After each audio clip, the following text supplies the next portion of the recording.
नमस्कार प्रिय विद्यार्थियों। आज मैं आपके लिए लेके आया हूँ राजस्थान जिला दर्शन की ये क्लास। और इस क्लास में हम जिस जिले के बारे में अध्ययन करेंगे वो है बीकानेर जिला। और इस बीकानेर जिले के बारे में हम संपूर्ण जानकारी, चाहे उसका इतिहास हो, चाहे इसका भूगोल हो, या उसके पर्यटन स्थल हो, मेले एवं संस्कृति हो, मंदिर एवं धार्मिक स्थल हो, और इसके साथ साथ में इससे बनने वाले जो मोस्ट इम्पोर्टेंट प्रतियोगी परीक्षा से संबंधित जो क्वेश्चन हैं और पीछे जो एग्जाम में पूछे गए जो क्वेश्चन हैं वो मैं आपके लिए लेके आया हूँ इस क्लास में। तो आप कहीं नहीं जाइएगा, यहाँ किस तरह की कृषि होती है उसके बारे में भी हम अध्ययन करवाएंगे। तो ये बीकानेर जिला अपने आप में एक बहुत महत्वपूर्ण जिला है और इससे बहुत क्वेश्चन बनते हैं। तो वीडियो को लास्ट तक, अंत तक देखिएगा। अभी तक आपने शेयर नहीं किया है तो अपने दोस्तों को शेयर कर दीजिए और लाइक कर दीजिए और कमेंट कर दीजिए। और साथ साथ में आप नए हैं तो आप चैनल को सब्सक्राइब भी कर दीजिए। प्रिय विद्यार्थियों, आज ये बीकानेर जिला और बीकानेर जिले के बारे में अगर हम देखें तो सबसे पहले अगर इसकी परिचय के बारे में देखें तो बीकानेर जिले की स्थिति देखें तो ये राजस्थान के आप देख रहे हैं यहाँ पर पश्चिमी भाग पर स्थित है। जो ये स्थिति आप देख रहे हैं और ये अंतर्राष्ट्रीय सीमा पर मौजूद है, जिस अंतर्राष्ट्रीय सीमा का नाम है रेड क्लिफ रेखा। और इस रेड क्लिफ रेखा पर स्थित होने के वजह से ये अपने आप में एक बहुत महत्वपूर्ण जिला माना जाता है। तो अगर इसकी प्राचीन और इसके उपनाम के बारे में हम अगर चर्चा करें तो प्राचीन जो नाम था बीकानेर जिले का वो था जांगल प्रदेश। और जांगल प्रदेश की जो राजधानी थी वो थी अहिस्तपुर, जो वर्तमान में नागौर जिले में है। तो यानी प्राचीन नाम तो जांगल प्रदेश था, परंतु इसकी जो राजधानी थी इस प्रदेश की वो थी अहिस्तपुर में, जो नागौर में है वर्तमान में। अगर इसे उपनाम के नाम से अगर पता करें तो इसे राती घाटी और थली क्षेत्र के नाम से जाना जाता है। यानी राती घाटी के नाम से और थली क्षेत्र के नाम से इस क्षेत्र को जाना जाता है, जिसे बीकानेर का उपनाम के नाम से पुकारते हैं। इसे ऊन का घर के नाम से भी जाना जाता है, जहां पर एशिया की सबसे बड़ी ऊन की मंडी यहाँ बीकानेर में स्थित है। यानी एशिया महाद्वीप की, मैं किसी पर्टिकुलर देश की बात नहीं कर रहा हूँ, एशिया महाद्वीप की सबसे बड़ी अगर ऊन की मंडी की अगर बात करें तो वो मंडी है बीकानेर जिले में। तो आप देख सकते हैं किस तरह से महत्वपूर्ण ये क्वेश्चन पूछे जाते हैं। एशिया की सबसे बड़ी ऊन की मंडी कहाँ है? बीकानेर जिले में मौजूद है। इसके साथ साथ में बीकानेर जिले को ऊंटों का देश भी कहा जाता है, क्योंकि यहाँ पर मरुभूमि का महत्वपूर्ण भाग माना जाता है। मरुभूमि यानी मरुस्थल का भाग माना जाता है। और इस मरुस्थल भाग में जो परिवहन का एकमात्र जो साधन है वो है ऊंट, क्योंकि इस रेगिस्तानी भाग में जो रेतीली मृदा है और रेतीली मृदा में एक स्थान से दूसरे स्थान की ओर परिवहन के लिए जिस साधन की आवश्यकता सर्वाधिक पड़ती है वो पड़ती है ऊंट की, क्योंकि इसके पैर गद्दीदार होते हैं। जो रेत के टीले होते हैं उन टीलों में इनके पैर नहीं दसते हैं, इसलिए इसे ऊंटों का देश या ऊंटों का प्रदेश के नाम से जाना जाता है। तो ये प्राचीन नाम और उपनाम के नाम से पुकारा जाता है बीकानेर को। अब बीकानेर किस चीज़ के लिए प्रसिद्ध है? अगर इसके बारे में अगर देखें तो उस्ता कला है वो बीकानेर की प्रसिद्ध है। तो आपको पूछ ले उस्ता कला कहाँ की प्रसिद्ध है, तो वो बीकानेर की है। उस्ता कला क्या होती है? ऊंट की खाल पर सवर्ण मीनाकारी की जाती है। यानी ऊंट की जो खाल होती है और उस खाल पर अलग अलग तरीके से सवर्ण मीनाकारी की जाती है, ठीक है ना, तो उसे बोलते हैं उस्ता कला। मंथेरण कला क्या होती है? ये एक भित्ति चित्रों के लिए जानी जाती है। तो मंथेरण कला भित्ति चित्रों के लिए, उस्ता कला है और ऊंट की खाल पर सवर्ण मीनाकारी के लिए जानी जाती है, जो कहाँ की प्रसिद्ध है? बीकानेर जिले की प्रसिद्ध है।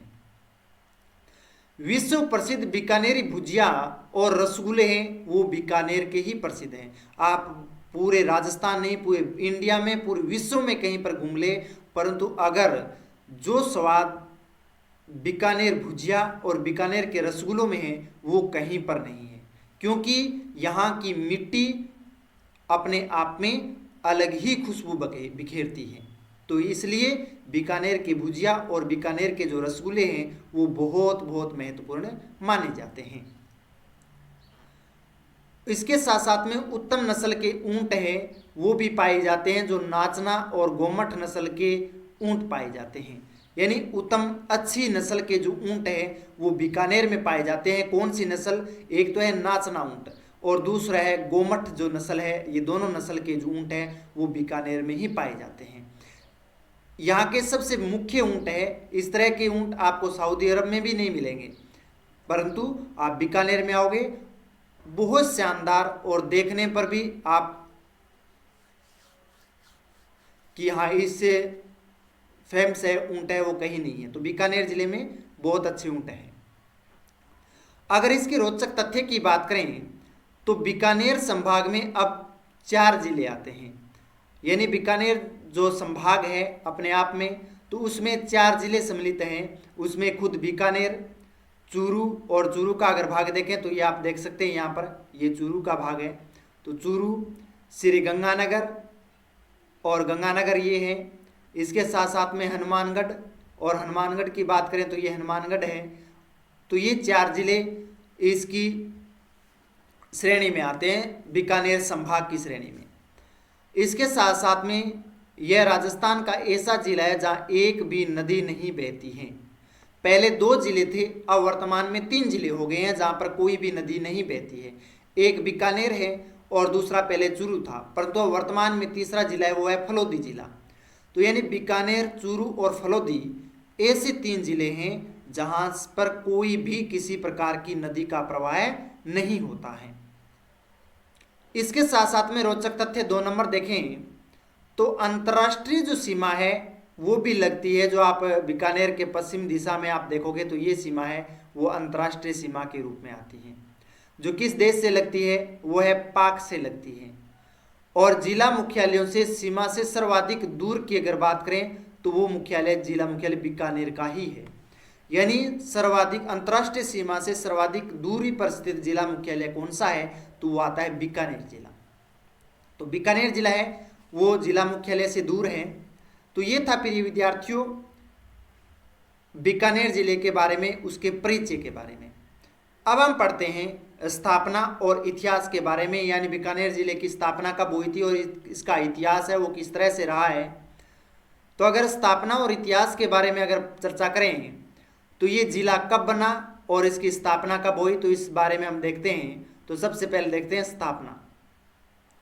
तो बीकानेर जिले की स्थापना है वो 1488 ईस्वी में, या विक्रम संवत की बात करें तो 1545 ईस्वी में हुई थी।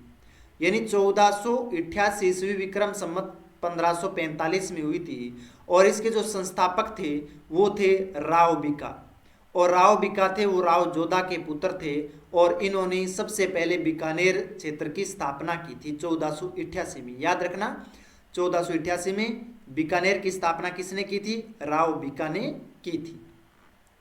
और इसके जो स्थापना जो दिवस के रूप में हम मनाते हैं, जो 1488 में जो स्थापना हुई थी आखातीज यानी अक्षय तृतीय को हुई थी, इसलिए इसे आखातीज तृतीय के रूप में भी इसके स्थापना दिवस के रूप में मनाते हैं बीकानेर जिले को। तो ये थी स्थापना, संस्थापक और स्थापना जो दिवस है उसके बारे में। अब है पहले किस जिले में था या रियासत किस के अंतर्गत थी, तो ये प्रारंभ से ही एक स्वतंत्र और विशाल बीकानेर रियासत के नाम से जानी जाती थी। यानी ये किसी रियासत के अंतर्गत नहीं थी, ये अपने आप में एक खुद स्वतंत्र और एक विशाल यानी बड़ी रियासत के नाम से जानी जाती थी, जो जिसका नाम था बीकानेर रियासत के नाम से। और स्वतंत्रता के बाद राजस्थान एकीकरण में विलय होकर के बीकानेर मूल जिला बन गया था। यानी जब राजस्थान का एकीकरण हुआ था और इस एकीकरण में बीकानेर को राजस्थान में विलय किया गया था और विलय करके एक मूल जिला है वो बना दिया गया था। और इस बीकानेर जिले से ही बाद में गंगानगर है वो अलग हुआ और गंगानगर से एक तीसरा जिला बना जिसका नाम था हनुमानगढ़। तो इसके बारे में भी हम करवाएंगे आरजे के आधार पर। जो आरजे नंबर 7 है वो आज चल रहा है बीकानेर जिले के बारे में। ऐतिहासिक महत्व की बात करें तो यह क्षेत्र करणी माता के आशीर्वाद से स्थापित हुआ था। यानी इस जिले पर किसका आशीर्वाद रहा है, तो वो है देशनोक की करणी माता, और इस करणी माता के आशीर्वाद से ही इस क्षेत्र की स्थापना हो पाई थी। और इस क्षेत्र पर राठौड़ वंश का शासन भी रहा था, यानी राठौड़ जो वंश थे उनका भी शासन रहा था। और जांगल प्रदेश को राव, बीका और जाट नेता नरा ने मिलकर जीता था। यानी इस जांगल प्रदेश के नाम से जाना जाता है बीकानेर क्षेत्र को। और इस जांगल प्रदेश को राव, बीका ने और एक जाट नेता था जिसका नाम था नरा, इन दोनों ने मिलकर के यहाँ पर युद्ध किया और युद्ध करके इनको जीता था। और इस नाम के आधार पर ही बीका को बीकान और नरा को नेर के नाम से इसका नाम पड़ गया बीकानेर। तो याद रखना, राव, बीका और नेरा या नरा के नाम पर है वो बीकानेर नाम है वो पड़ा था। नरा थे वो एक जाट नेता था और राव बीका एक शासक था, राजा था, और इन दोनों ने मिलकर के संयुक्त रूप से इस बीकानेर को जीता था। इसके बाद में अगर बीकानेर रियासत की बात करें तो राजस्थान में विलय होने के बाद वाली प्रथम रियासतों में से मानी जाती है। यानी राजस्थान में विलय होने वाली ये प्रथम रियासत थी बीकानेर। और महाराजा गंगा सिंह जो 1927 में गंग नहर ला करके इस मरुस्थल में कृषि क्रांति की शुरुआत की थी। यानी 1927 में महाराजा गंगा सिंह ने इस मरुस्थल क्षेत्र में, बीकानेर का अधिकतर भाग मरुस्थल है, और इस मरुस्थल भाग में एक नहर निकाली गई जिसका नाम था गंग नहर। और इस गंग नहर होने की वजह से यहाँ पर कृषि का विकास हो पाया था। तो यानी 1488 में इसकी स्थापना हुई थी, 1927 में यहाँ पर गंग नहर का निर्माण किया गया था, और 1947 में ये पूरा पूरा क्षेत्र आज़ाद हुआ था। अब हम पढ़ते हैं भौगोलिक स्थिति के बारे में। बीकानेर जिले की क्षेत्रफल और स्थिति के बारे में देखें तो क्षेत्रफल और स्थिति में लगभग 30,247 वर्ग किलोमीटर क्षेत्र में फैला हुआ है। तो यानी बीकानेर जिले का जो क्षेत्रफल है वो 30,247 वर्ग किलोमीटर का है। और जैसलमेर के बाद क्षेत्रफल की दृष्टि से राजस्थान का दूसरा सबसे बड़ा जिला है। यानी क्षेत्रफल के बाद में अगर बात करें तो राजस्थान का ये दूसरा सबसे बड़ा जिला आता है। पहला है जैसलमेर और जैसलमेर के बाद में आता है बीकानेर। और यह पूर्णतः शुष्क मरुस्थलीय भौतिक प्रदेश यानी थार के मरुस्थल में आता है। यानी अगर पूर्ण रूप से बात करें तो ये शुष्क मरुस्थल भाग के अंतर्गत आता है। और इस शुष्क मरुस्थल की अगर बात करें तो जिसका नाम है थार का मरुस्थल। अब हम देखते हैं अंतर्राष्ट्रीय सीमा के बारे में। अगर इसकी अंतर्राष्ट्रीय सीमा की बात करें तो इसकी सीमा है वो पाकिस्तान से लगती है 168 किलोमीटर की लंबाई में। और अंतर्राष्ट्रीय सीमा जिसका नाम है रेड क्लिफ लाइन, तो 168 किलोमीटर की सीमा है वो पाकिस्तान से बीकानेर की लगती है, यहाँ से लेकर के, और ये जो भाग है यहाँ तक 168 किलोमीटर की सीमा है वो पाकिस्तान से लगती है, जिसका नाम है रेड क्लिफ रेखा। अगर सीमावर्ती जिलों में न्यूनतम अंतर्राष्ट्रीय सीमा बनाने वाला जिला कौन सा है तो वो है बीकानेर जिला। तो यानी अंतर्राष्ट्रीय सीमा में न्यूनतम सीमा बनाने वाला जिला है बीकानेर जिला और अधिकतम जैसलमेर जिला। तो याद रखना। अक्षांश और देशांतर की बात करें तो अक्षांशीय जो विस्तार है वो 27 डिग्री 11 मिनट उत्तरी अक्षांश से लेकर के 29 डिग्री 3 मिनट उत्तरी अक्षांश तक, यानी अक्षांशीय विस्तार 27 डिग्री 11 मिनट उत्तरी अक्षांश से लेकर के 29 डिग्री 03 मिनट उत्तरी अक्षांश तक रहता है। देशांतरीय विस्तार की बात करें तो 71 डिग्री 54 मिनट पूर्वी देशांतर से लेकर के 74 डिग्री 12 मिनट पूर्वी देशांतर के मध्य, यानी 71 डिग्री यहाँ से लेकर के 54 मिनट 74 डिग्री 12 मिनट पूर्वी देशांतर, तो इसके मध्य देशांतरीय अंतर है वो पाया जाता है। तो ये अक्षांशीय और देशांतरीय विस्तार है बीकानेर जिले का। इसके बाद में पड़ोसी जिले और राज्य नए पैटर्न के आधार पर देखें तो उत्तर में गंगानगर है, आप देख रहे हैं यहाँ पर श्री गंगानगर है। पूर्व में अगर बात करें तो पूर्व में चूरू की और हनुमानगढ़ की, यानी ये हनुमानगढ़ की सीमा और यहाँ पर चूरू की सीमा है वो लगती है। दक्षिण की अगर बात करें तो फलोदी की, नागौर की, यानी फलोदी है, नागौर है, इनकी सीमा। और पश्चिम में और दक्षिण पश्चिम में बात करें तो ये है जैसलमेर की सीमा लगती है। तो बीकानेर जिले की जो सीमा है गंगानगर, हनुमानगढ़, चूरू, फलोदी, नागौर और जैसलमेर जिलों की सीमा और एक देश की सीमा लगती है जिसका नाम है पाकिस्तान। अब अगर हम 4 नंबर देखें नदियां और सिंचाई परियोजना के बारे में, यानी यहाँ पर कौन कौन सी नदियां हैं और किस तरह से यहाँ पर सिंचाई होती है और इन नदियों का क्या महत्व और किनके द्वारा निर्मित की गई है और यहाँ से कौन सी नहरें निकाली गई है। तो अगर नदियों की बात करें तो बीकानेर जिले में कोई भी नदी नहीं बहती है, यानी बीकानेर में नदी विहीन जिला है, कोई सी प्रकार की कोई नदी नहीं बहती है। अगर प्रतियोगी परीक्षाओं की बात करें तो ये क्वेश्चन पूछा जाता है कि राजस्थान में बीकानेर, चूरू और फलोदी नदी विहीन जिले हैं। तो तीनों जिले याद रखना, बीकानेर, चूरू और फलोदी, ये ऐसे 3 जिले हैं जहां से कोई प्रकार की कोई नदी का प्रवाह नहीं होता है। नहरों की बात करें तो IGNP यानी इंदिरा गांधी नहर परियोजना का ये क्षेत्र वरदान माना जाता है और ये इंदिरा गांधी नहर परियोजना है, इससे बीकानेर में सर्वाधिक सिंचित क्षेत्र होता है, यानी सर्वाधिक जो सिंचाई होती है वो इंदिरा गांधी नहर के परियोजना के द्वारा ही होती है बीकानेर जिले में। लिफ्ट नहरों की बात करें तो कंवर सेन लिफ्ट नहर, जो जिसे बीकानेर की जीवन रेखा कहा जाता है, क्वेश्चन भी पूछा जाता है बीकानेर की जीवन रेखा किस लिफ्ट नहर को कहा जाता है, तो वो है कंवर सेन लिफ्ट नहर को। इसके साथ साथ में पन्नालाल बारूपाल लिफ्ट नहर और वीर तेजाजी लिफ्ट नहर भी यहाँ से जल मुहैया करवाती है सिंचाई के लिए और पेयजल के लिए।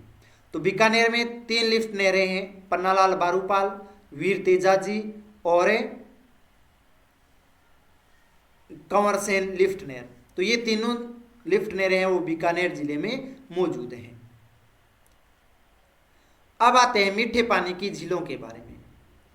तो यहाँ पर कोलायत झील है और कोलायत झील में 52 घाटों वाली पवित्र झील माना जाता है। यहाँ पर 52 घाट बनाए गए हैं और ये सबसे पवित्र है बीकानेर की दृष्टि से ये झील। और चारण जाति के लोग यहाँ दर्शन नहीं करते हैं, यानी जो चारण जाति के जो लोग हैं वो इस झील के दर्शन नहीं करते हैं, क्योंकि यहाँ की मान्यता है, क्योंकि करणी माता की बहन थी और उस समय उसका लड़का था लखन और वो इस झील में डूबने से मृत्यु हो गई थी।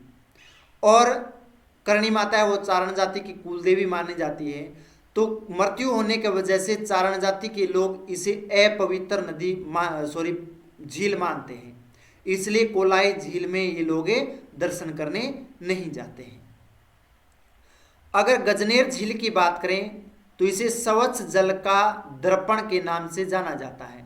यहाँ बीकानेर जिले में गजनेर झील है और गजनेर झील को स्वच्छ जल का दर्पण कहा जाता है, यानी इसमें जल इतना निर्मल और स्वच्छ है कि इसकी जो तली है वो आसानी से दिखाई दे सकती है, ठीक है ना। तो इतना स्वच्छ जल है, इसलिए इसे स्वच्छ जल का दर्पण के नाम से जाना जाता है गजनेर झील को। तो कोलाई झील में 52 खम्भों वाली पवित्र झील है और चारण जाति इसे अपवित्र नदी मानते हैं और ये कहाँ है, बीकानेर जिले में है। गजनेर झील इसे स्वच्छ जल का दर्पण के रूप में मानते हैं, कहाँ है, बीकानेर जिले में है।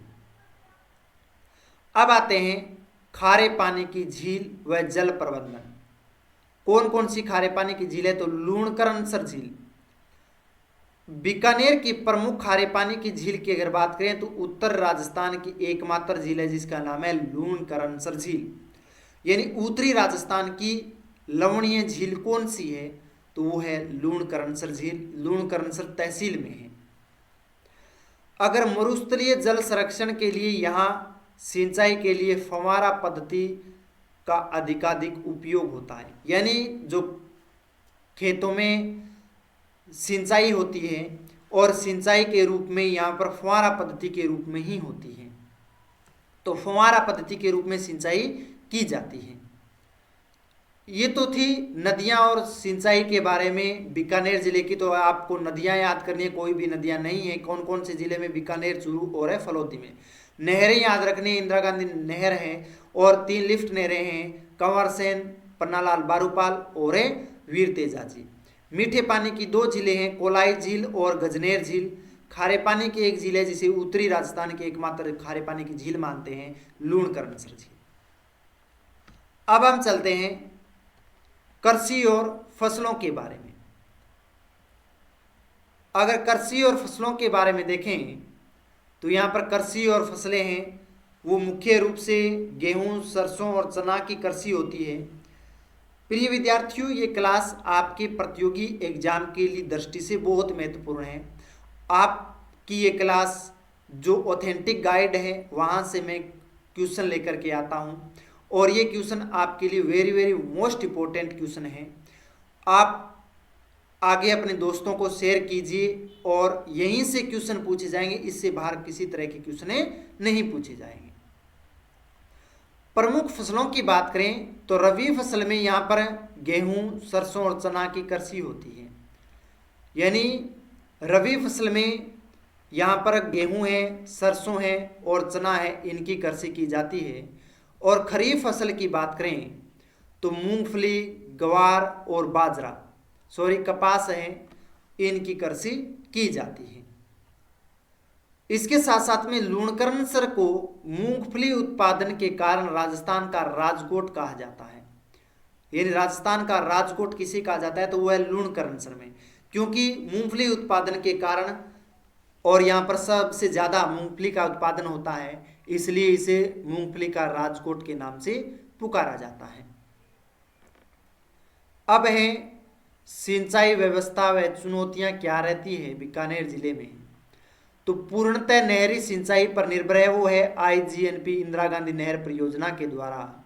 और इसकी जो शाखाएं हैं वो पुंगलगढ़, दांतोर और बिसलपुर, इन 3 क्षेत्रों में इनकी शाखाएं हैं। अगर जल भराव की बात करें तो यहाँ पर सेम की समस्या भी रहती है और मृदा लवणता यहाँ की प्रमुख पारिस्थितिकी चुनौतियाँ भी है। यानी यहाँ पर सेम की समस्या है और जो मृदा है वो भी, उसमें लवणता की मात्रा सर्वाधिक है, इसलिए वो खारापन महसूस होता है। प्रमुख खनिज की बात करें, किस तरह के यहाँ पर खनिज मिलते हैं, तो खनिज में यहाँ पर जिप्सम है, उनका सबसे ज़्यादा उत्पादन किया जाता है और जिप्सम की खान जामसर में है और ये सबसे बड़ी खान है। और लूणकरणसर में भी सबसे ज़्यादा सर्वाधिक जिप्सम का उत्पादन होता है। तो जामसर है वो सबसे बड़ी खान है जिप्सम की, और जामसर के साथ साथ में लूणकरणसर में भी सर्वाधिक मात्रा में जिप्सम का उत्पादन किया जाता है। कोयले की बात करें तो पलाना, और पलाना में सर्वश्रेष्ठ लिग्नाइट कोयले का उत्पादन किया जाता है। और ब्रह्मशिखर और बीठनोक कोयले के लिए प्रसिद्ध हैं। तो ब्रह्मशिखर और बीठनोक है वो कोयले के प्रमुख क्षेत्र जाने जाते हैं। तो पालना है, वहाँ पर लिग्नाइट कोयला है वो सर्वाधिक प्राप्त होता है। अगर मंडी और कृषि अर्थव्यवस्था की बात करें, यानी किस तरह की मंडी और कृषि अर्थव्यवस्था किस तरह की है, तो खाजुवाला जिले की सबसे बड़ी कृषि उपज मंडी है। तो यानी सबसे बड़ी उपज मंडी है। और बीकानेर जिप्सम और चीनी मिट्टी के उत्पादन में राजस्थान का अग्रणी जिला माना जाता है। यानी खाजुवाला है वो जिले की सबसे बड़ी कृषि उपज मंडी है और बीकानेर जिप्सम और चीनी मिट्टी के उत्पादन में राजस्थान का अग्रणी जिला माना जाता है। तो जिप्सम उत्पादन में और चीनी मिट्टी के उत्पादन में भी बीकानेर है वो राजस्थान का प्रमुख जिला माना जाता है। तो ये थी कृषि और यहाँ पर उत्पादन होने वाली फसलों के बारे में। अब हम 6 नंबर जो पॉइंट पढ़ेंगे वो मोस्ट इंपॉर्टेंट है, वह पर्यटन स्थल और ऐतिहासिक स्थान के बारे में। तो यानी बीकानेर जिले के पर्यटन स्थल और ऐतिहासिक स्थान कौन कौन से हैं। अगर दुर्ग किले की बात करें तो वह है जूनागढ़ का किला, और जूनागढ़ किला आप यहाँ पर देख रहे हैं, ये जूनागढ़ का किला है। और इसका जो निर्माण करवाया गया था वो महाराजा राय सिंह के द्वारा करवाया गया था 1589 से लेकर के 1594 ईस्वी के मध्य। और किसकी देखरेख में? वो थे करमचंद जी की देखरेख में। तो यानी जूनागढ़ किले का निर्माण किसने करवाया था? महाराजा राय सिंह ने करवाया था 89 ईस्वी में। किसकी देखरेख में? करमचंद जी की देखरेख में। और इसे उपनाम के नाम से किस नाम से जाना जाता है? जमीन का जेवर के नाम से जाना जाता है, या चिंतामणि दुर्ग के नाम से भी जाना जाता है। तो जमीन का जेवर या फिर चिंतामणि के नाम से है वो इस दुर्ग को जाना जाता है। आप कभी बीकानेर जाओ तो जूनागढ़ का किला अवश्य देख के आओगे, बहुत मुख्य महत्वपूर्ण किला है ये। अगर विशेषता की बात करें तो इसके सूरज पोल पर जयमल फतह की गजारूढ़ मूर्तियां और रायसिंह की प्रशस्ति स्थित है। यानी इसके सूरज पोल जो बनाया गया है और सूरज पोल पर जयमल फतह की गजारूढ़ मूर्तियां है वहां पर उकेरी गई है, और उसके साथ साथ में रायसिंह प्रशस्ति भी स्थित है जूनागढ़ में। इसके साथ साथ में बीकानेर के प्रमुख महल और वास्तुकला की बात करें तो अनूप महल की अगर बात करें तो स्वर्ण मीनाकारी यानी उस्ता कला के लिए प्रसिद्ध है, यानी ऊंट की खाल पर है वो मीनाकारी की जाती है। जो अनूप महल है वो मुख्य रूप से जाना जाता है। इसके साथ साथ में बादल महल है, वो सोने व प्राकृतिक रंगों से सजे बादलों के 3D भित्ति चित्रों के लिए प्रसिद्ध है। यानी बादल जो बनाए गए हैं और बादलों के 3D जो चित्र आपको देखने हैं तो बादल महल में आपको सोने और प्राकृतिक रंगों से रंगे हुए आपको मिलेंगे। लालगढ़ पैलेस है वो बीकानेर में है, जिसका निर्माण महाराजा गंगा सिंह द्वारा अपने पिता के उपलक्ष्य में, यानी जिसका नाम था लाल सिंह, उसकी स्मृति में है। वो लाल पत्थरों से निर्मित है, वो लाल पैलेस का निर्माण करवाया था। तो लाल पैलेस का निर्माण महाराजा गंगा सिंह जी ने करवाया था अपने पिता लाल सिंह की स्मृति में, लाल पत्थरों से निर्मित है।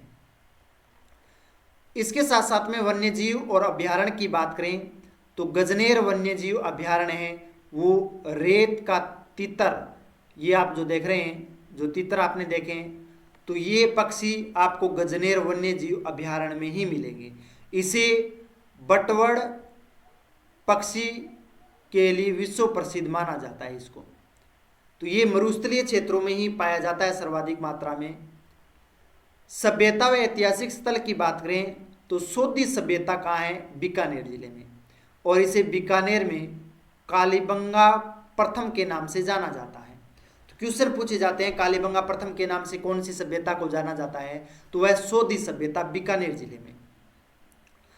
राष्ट्रीय उष्ट्र अनुसंधान केंद्र जोहड़बीड़ बीकानेर में स्थित है, जो पर्यटकों का प्रमुख आकर्षण का केंद्र है। राष्ट्रीय उष्ट्र अनुसंधान केंद्र माना जाता है जोहड़बीड़ बीकानेर में, जो पर्यटकों के लिए यानी दूर दूर से पर्यटक जो आते हैं वो इन्हें देखने के लिए जाते हैं। तो पर्यटन स्थल और ऐतिहासिक स्थान ये थे बीकानेर जिले के। अब हम पढ़ते हैं मंदिर और धार्मिक स्थलों के बारे में। तो मंदिर और धार्मिक स्थल की अगर बात करें तो यहाँ पर करणी माता का मंदिर है जो देशनोक में स्थित है। तो बीकानेर के राठौड़ों और चारण जाति की आराध्य देवी मानी जाती है, यानी बीकानेर के राठौड़ वंश और चारण जो राजवंश जाति के जो लोग हैं उनकी आराध्य देवी है वो करणी माता को माना जाता है। और ये कहाँ है? देशनोक में इसका भव्य मंदिर है वो बना हुआ है, और इससे करणी माता को चूहों वाली देवी के रूप में पूजा जाता है। और यहाँ आप मंदिर में जाओगे तो यहाँ आपको बहुत सारे चूहे मिलेंगे, और ये यहाँ पर सफ़ेद चूहों के दर्शन होते हैं तो शुभ माना जाता है, जिन्हें हम क्या कहते हैं? काबा कहा जाता है।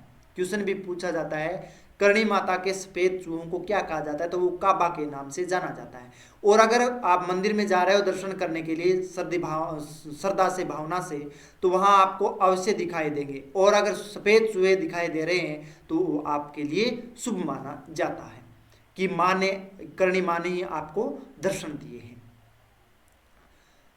कपिल मुनि आश्रम है तो वो भी बीकानेर में है, कोलायत क्षेत्र में, और यहाँ पर सांख्य दर्शन प्रणेता महर्षि कपिल मुनि की तपोस्थली भी मानी जाती है। तो यानी कपिल मुनि का आश्रम स्थल है वो कोलायत में है, और महर्षि कपिल मुनि की ये तपोभूमि भी मानी जाती है।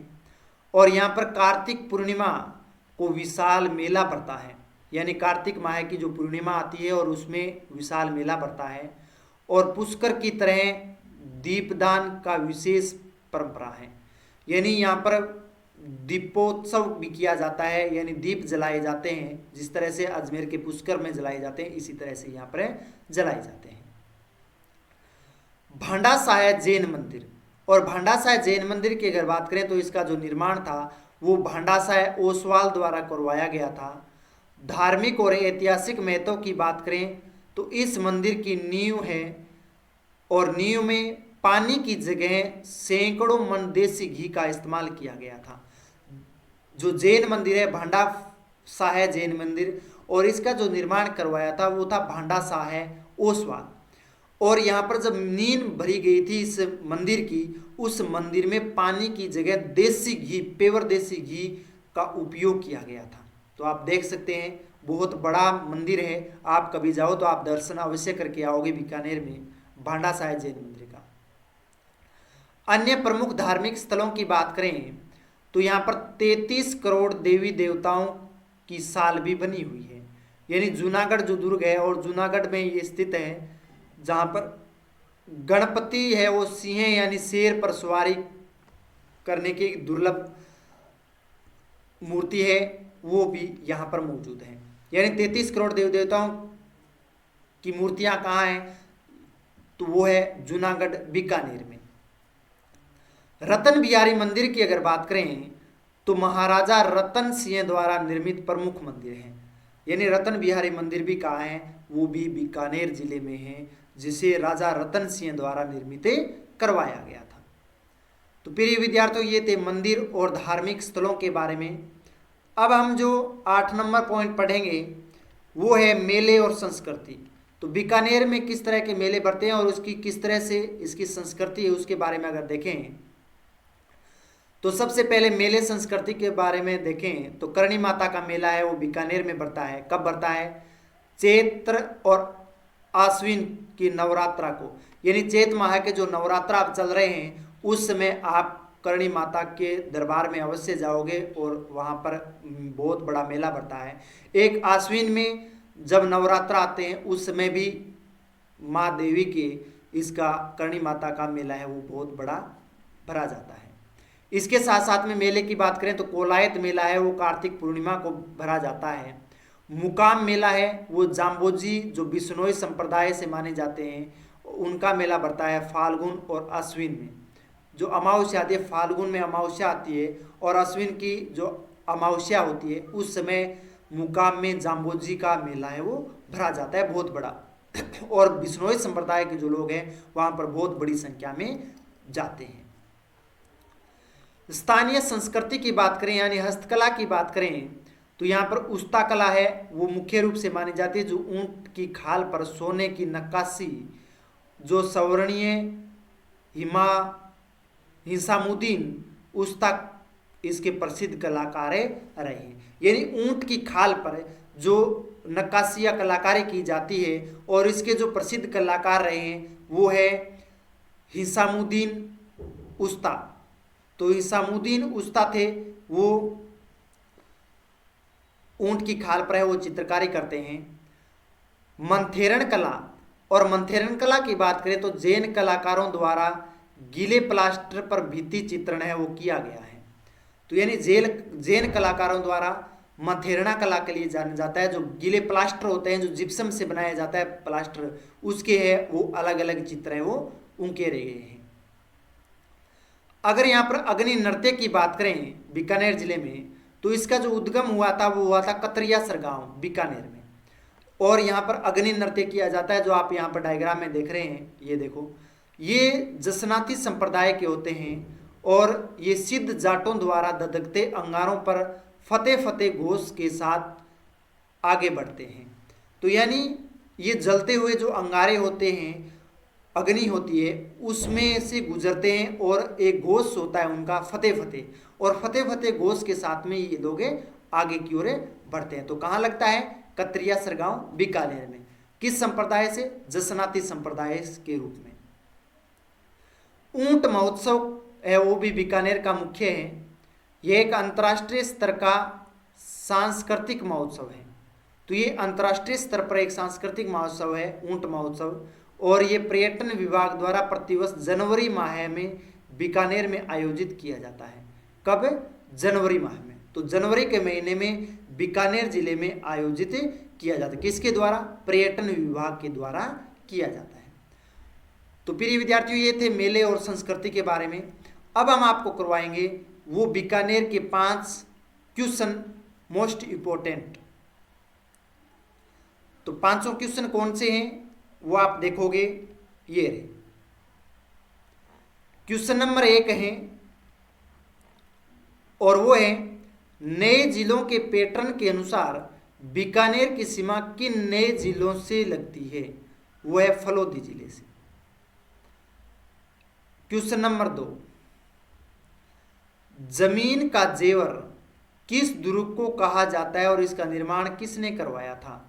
तो वो जमीन का जेवर है वो जूनागढ़ किले को कहा जाता है, जो बीकानेर में है, और इसका निर्माण 1589 ईस्वी में महाराजा राय सिंह द्वारा करवाया गया था।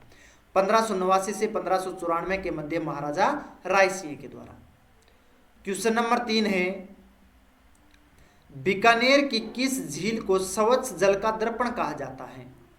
तो वो है गजनेर झील।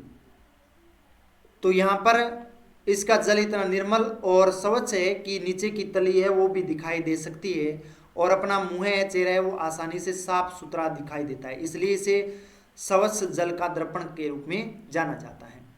क्वेश्चन नंबर 4, ऊंट की खाल पर सवर्ण मीनाकारी कहाँ क्या कहलाती है? तो वह उस्ता कला। तो ऊंट की खाल पर जो सवर्ण मीनाकारी की जाती है उसको उस्ता कला के नाम से जाना जाता है।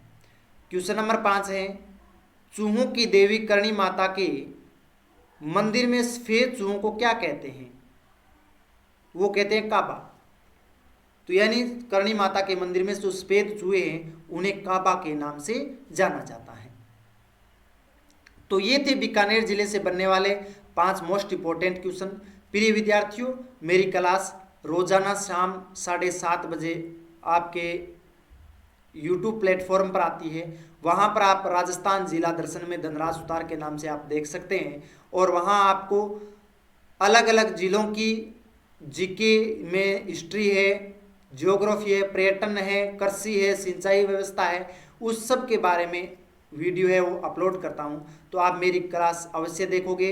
आपके प्रतियोगी परीक्षा के लिए बहुत मुख्य क्लास हैं। इस आशा के साथ आप सभी का एक बार पुनः तहे दिल से धन्यवाद। जय हिंद, जय भारत, बहुत बहुत धन्यवाद।